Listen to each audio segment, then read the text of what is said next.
Sempre sorridenti, mi raccomando, come vuole Christian Chivu. Questo è un altro passaggio molto divertente con cui si è conclusa la conferenza stampa di Christian Chivu proprio pochi minuti fa alla vigilia di Inter-Kairat, quarta partita della fase campionato di questa Champions League, partita in cui finalmente torna a disposizione anche Marcus Thuram, lo ha annunciato lo stesso Chivu, che ci ha regalato anche altri spunti molto interessanti che si collegano anche a delle discussioni di calciomercato. Stavamo parlando di mercato all'interno del club di Passione Inter. Vi voglio segnalare anche un aggiornamento che è arrivato dal giornalista esperto di mercato Fabrizio Romano, e allora, siccome ci sono tantissimi temi sul tavolo, io direi che è il momento di riportare uno dei format più apprezzati qui sul canale, per cui se vi siete persi qualcosa, tranquilli, perché vi condenso in pochi minuti le principali notizie del momento. E allora, ben ritrovati amiche e amici di Passione Interisti, vi invito a lasciare un mi piace, se non l'avete ancora fatto clic sul tasto iscriviti qua su in alto, sbaglio sempre l'indicazione, eccolo, in verde trovate anche il QR code da scannerizzare per entrare a far parte del club di Passione Inter, la nostra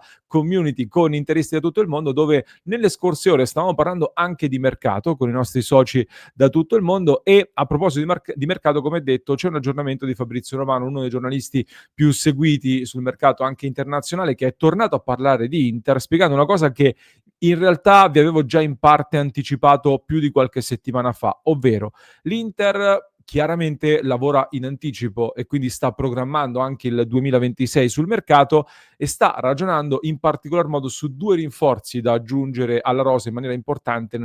appunto nel nuovo anno 2026: un portiere e un difensore, con una novità significativa, ovvero, secondo Fabrizio Romano appunto, il portiere è un profilo da seguire più per la prossima estate, mentre sul difensore non è escluso che si possa intervenire già a gennaio. Anzi, di fronte alla giusta opportunità, l'Inter, secondo Fabrizio Romano, lo ripeto e sottolineo, potrebbe andare a prendere un difensore già a gennaio. A questo aggiungiamo quello che vi dico già dall'estate, ovvero che l'Inter ha tenuto da parte un budget, un tesoretto da 20-25 milioni di euro, che quindi è rimasto nelle casse e potrebbe essere speso a gennaio, quando tra l'altro avremo delle indicazioni più chiare anche sul cammino dell'Inter in campionato e soprattutto in Champions League, ovvero se l'Inter dovesse riuscire a mettersi in una buona posizione per raggiungere direttamente gli ottavi di finale di Champions, ecco, sarebbero già garantiti degli introiti, dei ricavi molto importanti che potrebbero dare maggiori possibilità di manovra sul mercato di gennaio. E quindi moltissimo dipenderà da questo mese e mezzo che abbiamo di fronte, perché bisognerà capire intanto dove arriva l'Inter in campo e soprattutto come rispondono anche diversi giocatori che sono in questo momento sotto osservazione nella rosa dell'Inter. Mi riferisco innanzitutto a Palacios, che è chiaramente in uscita ma è già fuori dalla lista Champions, quindi impatta poco. Mi riferisco in particolar modo poi anche ad un altro reparto, quello di centrocampo, dove Frattesi, vediamo adesso, tra poco ne riparleremo, è un tema sempre da tenere d'occhio. Soprattutto c'è Diouf, che a centrocampo al momento resta in fondo alle gerarchie, e c'è già chi parla di possibile prestito, un prestito che libererebbe anche uno slot invece, e quindi potrebbe spostare anche delle priorità sul centrocampo, dove magari si potrebbe andare ad intervenire con un centrocampista più interditore. E a questo punto occhio quindi anche alle voci che stanno tornando su Frendrup, giocatore che il Genoa potrebbe cedere già a gennaio. Anche se il vero tema forse potrebbe essere spostato anche sulle fasce. Ne stavamo parlando nel club, dove se Luis Enrique non ingrana è il reparto più corto, dove già in questo momento devi andare ad adattare Carlos Augusto, che l'abbiamo visto anche a destra, tornerà Darmian, però ecco, fare ancora una fase finale della stagione con Darmian come unica alternativa a Dumfries, che stiamo spremendo, è la soluzione giusta? Vediamo, anche perché in difesa, a proposito di possibili priorità,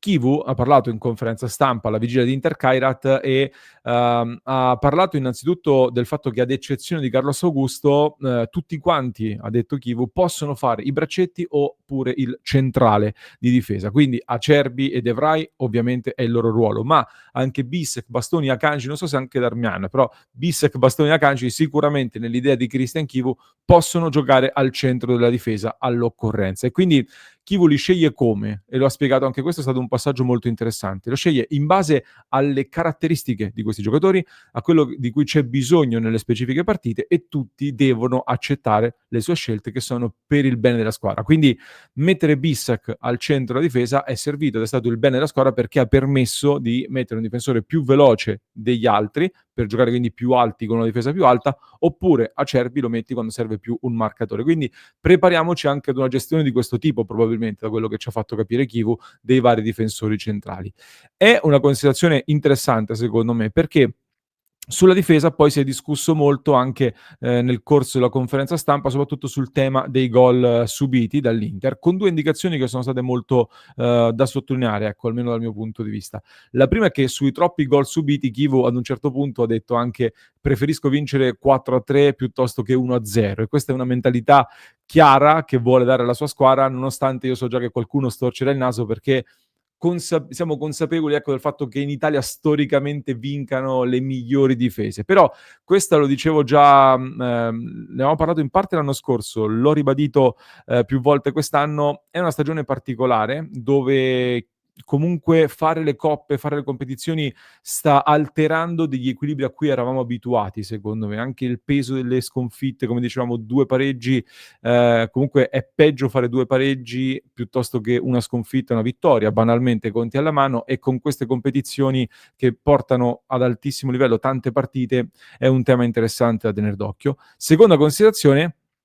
Chivu dice e sottolinea, ricorda che l'Inter ha subito gol, ma non perché sbaglia la fase difensiva, ma per una questione mentale. Cioè, questa cosa l'ha detta anche Carlos Augusto: la fase difensiva è fatta bene, secondo Christian Chivu, ma anche Carlos Augusto, quando gli hanno chiesto della differenza tra i 12 gol subiti in campionato e gli 0 presi in Champions League, è stato detto: ok che gli avversari in Champions League non sono stati irresistibili fin qua, ok che 7 gol su 12 in campionato sono arrivati contro Napoli e Juventus, però questa differenza di testa tra campionato e Champions League c'è ed è stata confermata dagli stessi Carlos Augusto e Chivo, ed è una cosa su cui bisogna lavorare, ed è una cosa che forse abbiamo pagato un po' cara anche nella scorsa stagione. Chivo poi ha parlato anche dell'attacco in questa conferenza, e oltre a confermare il rientro di Marcus Thuram, ha tenuto un po' aperte le discussioni su chi giocherà contro il Kairat, perché ha parlato di Lautaro, per me ha fatto capire che potrebbe giocare, ma adesso lo decifreremo,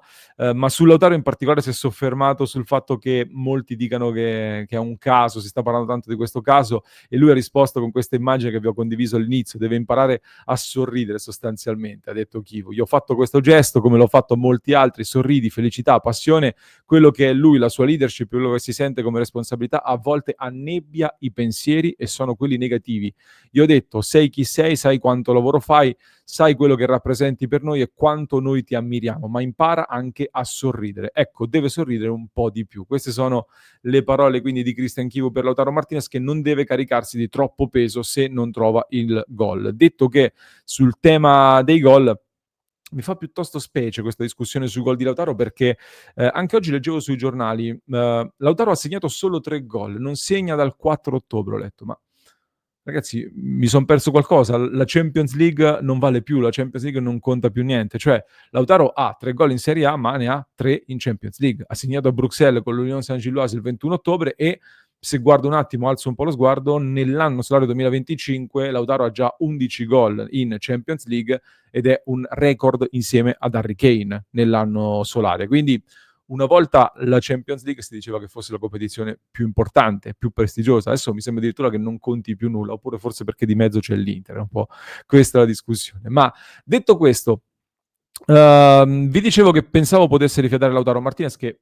a sensazione ha bisogno un po' di rifiatare, probabilmente. Al momento però possiamo cercare di ipotizzare una probabile formazione, detto che è veramente complicato prevedere Christian Chivu, soprattutto a 24 ore dalla partita. Ormai Chivu mescola le carte e ci sta rendendo difficilissimo capire chi giocherà. Abbiamo ipotizzato Sommer tra i pali,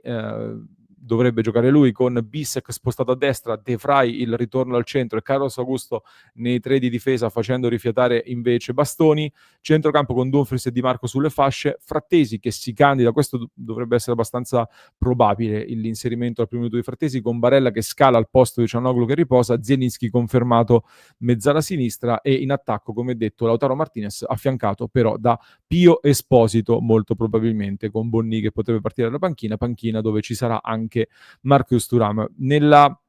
diretta alle 19:30 avremo più dettagli, quindi potremo anche essere un pochino più precisi nella probabile formazione, per cui vi invito ad iscrivervi al canale, così vi aspetto anche nella live delle 19:30, dove dovremo parlare, ragazzi, anche di un'altra cosa. Di tante cose dobbiamo parlare, tra le varie cose dobbiamo parlare anche di queste dichiarazioni che oggi hanno fatto molto discutere, direi giustamente, anche nella nostra community, il capo delegazione della nazionale italiana, ragazzi. Ricordo che Gigi Buffon è il capo delegazione della nazionale italiana. Ha parlato della sconfitta contro la Norvegia dell'Italia e ha detto: la prima partita, cioè quella con la Norvegia, è stata come una finale che vale tutto contro una delle squadre più in forma d'Europa, con 5 giocatori che arrivavano da 5 sveglie della finale di Champions di 3 giorni prima, poi con 2 o 3 assenti. Cioè, qui ragazzi, di nuovo viene da pensare, viene da dire che quindi la colpa, se l'Italia dovrà passare per i playoff, per gli spareggi per andare al mondiale, quindi la colpa è del fatto che 5 giocatori dell'Inter vanno da 5 sveglie. Questa è la terminologia, questo sono, diciamo è l'etichetta che utilizza il capo della delegazione della nazionale italiana nei confronti di 5 giocatori dell'Inter, e questo giustifica quindi la figuraccia che l'Italia ha fatto. È sempre colpa degli interisti, a quanto pare. Prima era Spalletti, forse Buffon ha ereditato da Spalletti questa caccia agli interisti, a quanto pare. E nella diretta alle 19:30 poi, qui aspetto i vostri commenti, poi approfondiamo stasera, ma nella diretta alle 19:30 parleremo anche del fatto che ci siano delle moviole un po' fantasiose anche a 2 giorni di distanza dalla sfida tra Verona e Inter, che continuano a cercare possibili appigli per poter dire che è stato un errore non espellere Jan Bissek. Addirittura c'è chi a 2 giorni di distanza, dopo aver fatto una figuraccia nella moviola del lunedì, cerca di aggiungere dettagli per discolparsi, ma anche l'UEFA è intervenuta, decisione corretta, è tutto giusto, e Bissek quindi andava ammonito. Spiace per chi ha dovuto riscrivere i propri articoli al fischio finale e ci è rimasto male. L'Inter ha vinto e oggi si prepara alla sfida contro il Kairat. Ne parleremo in diretta alle 19:30, vi aspetto nel club di Passione Inter, mi raccomando, dove lì discutiamo tutti i giorni.